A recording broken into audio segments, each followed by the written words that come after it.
கிழக்கினில் தினம் தோன்றும் கதிரானது மறைவதும் பின்பு உதிப்பதும் மரபானது கடல்களில் உருவாகும் அலையானது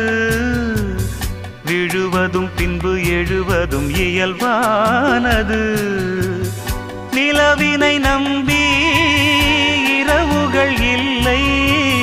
விளக்குகள் காட்டும் வெளிச்சத்தின் எல்லை ஒரு வாசல் மூடி மறுவாசல் வைப்பான் இறைவன்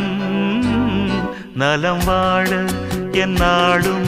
என் வாழ்த்துக்கள் தமிழ் கூறும் பல்லாண்டு என் வார்த்தைகள் இளவேனில் உன் வாசல் வந்தாடும்